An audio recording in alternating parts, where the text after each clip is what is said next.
Prepárense porque esto se va a poner caliente. Los chechenos están en modo guerra y no van a parar. Ramzan, jefe supremo checheno, acaba de lanzar una advertencia que retumba en todos los lados. Zelensky tiene los días contados. Y esto no es una amenaza cualquiera, es una sentencia firmada con la frialdad de quien sabe ya tomó una decisión. Y mientras los rumores de cambios en Chechenia se vuelven más fuertes, Kadyrov dejó en claro que su cruzada contra Ucrania no termina aquí. La meta es clara y no hay vuelta atrás. ¿Quieren detalles? Aquí los tienen. No se despeguen. El reloj de Zelensky no para y cada segundo que pasa parece acercarlo más a un fin inevitable. Ramzan Kadyrov, uno de los aliados más peligrosos del Kremlin, acaba de soltar una advertencia que suena, digamos, más a ultimátum. El presidente ucraniano está en la mira y sus días están contados. Es decir, no hay medias tintas, no hay excusas, solo una realidad que se impone. Desde un tono enigmático dejó claro que ya no queda mucho y esa frase resonó con una intensidad helada. La sensación que quedó fue que el tiempo de Zelensky se está acabando y aquí no hay marcha atrás. Y lejos de ser solo un discurso provocador, esas palabras se sienten como una amenaza concreta que refleja una postura firme. Kadyrov, que no suele andar con rodeos, dejó claro que Rusia no piensa aceptar más resistencias. Zelensky, en su papel de presunto líder, se ha convertido en un símbolo de resistencia, pero también un objetivo prioritario. La tensión en el aire es palpable y las palabras del líder checheno parecen marcar un camino sin retorno. La pregunta es, ¿hasta dónde están dispuestos a llegar? Porque el escenario donde Kadyrov soltó esa bomba fue observado con atención en Moscú. Durante su reunión con Alexander Yunashev, que es uno de los voceros del Kremlin, no se anduvo con medias tintas. Calificó al gobierno de Kiev como un grupo de criminales y terroristas. Palabras duras que no dejan lugar a ningún tipo de ambigüedad.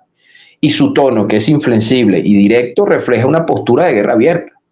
Y desde la capital rusa esas declaraciones buscan mandar un mensaje claro. No hay espacio para la diplomacia, solo para la acción. Y la guerra para ellos ya está en marcha. Pero digamos, y esto hay que precisarlo, para Kadyrov, Zelensky no representa ni un liderazgo legítimo ni que pueda obtener legitimidad en cualquier proceso. Lo ve como una suerte de Tito manipulado por Occidente, alguien que ha llevado al país al borde del colapso con su resistencia. Y desde su perspectiva, digamos, el presidente ucraniano es solo una pieza en un tablero de ajedrez internacional y Rusia ya tomó la decisión de mover esa pieza fuera del juego. La narrativa que impulsa es que Ucrania necesita una limpieza profunda y Zelensky no es más que un obstáculo en ese camino. La guerra, en su visión, es una pugna necesaria y justa. Y fíjense que en un contexto estas palabras de Kadyrov caen como una pedrada en un momento en que el presidente Zelensky, Volodymyr Zelensky, se declaró dispuesto a reunirse con Vladimir Putin el próximo jueves en Turquía, en Estambul, para avanzar, según sus palabras, en un proceso de alto al fuego verificable. Citemos sus palabras colgadas en la cuenta de X. Abrimos comillas. Esperamos un cese al fuego pleno y verificable a partir de mañana, 12 de mayo, para que haya base suficiente para la diplomacia, dijo Zelensky. Y continuó. No tiene sentido prolongar los asesinatos y espero a Putin el jueves en Estambul. Tengo la esperanza de que Rusia no esté buscando excusas. Y esto después que el presidente de Estados Unidos, Donald Trump, pidiera tanto a Zelensky como a Putin iniciar esas conversaciones en Estambul. Entonces, más adelante precisaremos unos elementos aquí, porque, digamos, un mensaje en el caso de Kadyrov y en este contexto duro, porque prácticamente lo que está diciendo es los que apoyen a Zelensky serán eliminados. Kadyrov, que tiene una lealtad de un soldado con el Kremlin, siempre ha sido visto como un actor clave en este conflicto. Y para él, eliminar, digamos, esa red de poder es una misión personal y estratégica. Y en ese discurso, en esa conversación con Yunashev, sin rodeos, con una confianza que parece desafiar a cualquier enemigo, dijo que Rusia tiene que apretar la ofensiva más que nunca. Y en esa misma charla recordó que las sangrientas batallas que libró él y los rusos en su tierra, contó cómo Chechenia enfrentó el crimen, cómo enfrentaron los ataques y las estrategias internacionales y utilizó eso para justificar su lucha en Ucrania. Es decir, en este relato ambos comparten guerras con un mismo espíritu, una lucha justa y necesaria contra el mal. Para Kadyrov, amigos, lo que pasa en Ucrania es solo una continuación de su lucha contra el terrorismo y la criminalidad en su país, porque la guerra para él es una batalla moral. Y al dibujar estos paralelismos entre Chechenia y Ucrania, Kadyrov estableció un marco en el que ambas situaciones están conectadas por una lucha justa, según él. Y lo que ocurrió en esa república fue una purga inevitable y ahora Ucrania debe repetirse esa lógica, porque la narrativa en la que se basa esa violencia y la guerra son instrumentos legítimos para limpiar el mal y restaurar el orden.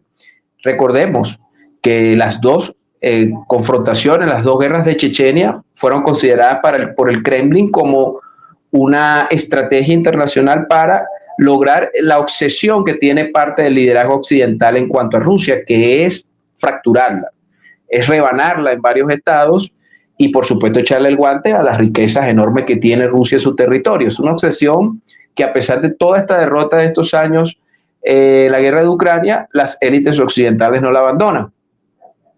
Y fíjense esto, porque una simple pregunta fue suficiente para, digamos, graficar el desprecio absoluto que siente quizás Kadyrov directamente, pero el liderazgo ruso en general por Zelensky, porque una sonrisa helada y ante las preguntas de Yunashev respondió Kadyrov: si me preguntas, dijo, sería mejor para él que no estuviera vivo.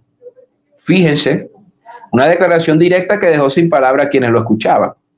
No hay dudas, amigos, para Kadyrov el destino de Zelensky está sellado, sin rodeos, sin matices. El mensaje es claro: Zelensky no tiene futuro en esta visión.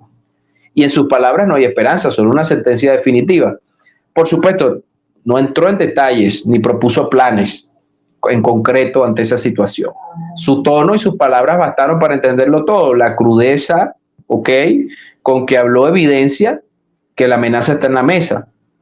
Y eso no es casualidad, mis amigos. Días antes, Kadyrov también se había reunido en secreto con Putin, según trascendió en la prensa de ese país, y se mantuvo una estricta confidencialidad en esa reunión. Y allí, aparte de discutir los detalles internos de Chechenia, entre ellos su continuidad bajo el liderazgo de esa república, se confirmó la confianza que tiene el Kremlin ante Kadyrov y también ante el batallón Ahmar, que es uno de los batallones del ejército ruso conformado por chechenos que han estado peleando en territorio ucraniano. Por supuesto, mis estimados amigos, para cualquier ruso, detrás de Zelensky está el fantasma de la OTAN, está el fantasma de los incumplimientos, de los dobles raseros, de las políticas de presión, de las sanciones y sobre todo del empeño que detallábamos anteriormente de fracturar, de destruir Rusia o la federación, más allá de Rusia. Rusia es una federación donde es una nación multiétnica con varias repúblicas. Estamos hablando de un país sumamente complejo y rico, que viene a ser aquí el problema de monta. Sin embargo, Kadyrov soltó esta bomba en medio de la conversación. Se preguntó: ¿Zelensky vivirá o no vivirá del todo? La pregunta, más que nada, que se hacía a sí mismo, parece una sentencia definitiva, porque la dijo con tono frío, con tono calculador. Aquí no hay soluciones diplomáticas, porque la guerra, desde su perspectiva, tiene un solo camino: la eliminación de estos enemigos. Y lo que empezó como un conflicto convencional, mis amigos, que pudo haberse resuelto, por cierto, en Estambul, que se dio la última reunión entre las delegaciones rusas y las delegaciones ucranianas. Y según cuenta la prensa occidental, una llamada de Biden o una orden de Biden por medio de Boris Johnson, en ese momento primer ministro británico conservador, definió que iban a la guerra con Rusia, cuando en ese momento se pudo haber logrado una solución negociada. Y bueno, de aquellos polvos, estos lodos. Y de esta manera, para el liderazgo ruso, considerar a Zelensky un interlocutor serio es una cosa que incluso va en contra de sus propias convicciones y además de las evidencias de esta crisis que ya pareciera ir definiendo sus contornos finales. Vamos a esperar que pasen los días, vamos a ver cómo se definen los actores, qué posturas van a tener los decisores. No obstante, pareciese que llega a un momento de definiciones. En todo caso, y esto anótelo, estimado suscriptor, a partir de lo que defina el conflicto de Ucrania, sea un tratado, sea un acuerdo, la manera en que eso llegue a su final, determinará el resto del orden mundial durante el siglo XXI. Esto fue una producción de Geomatrix. Habló para ustedes Fran Gil.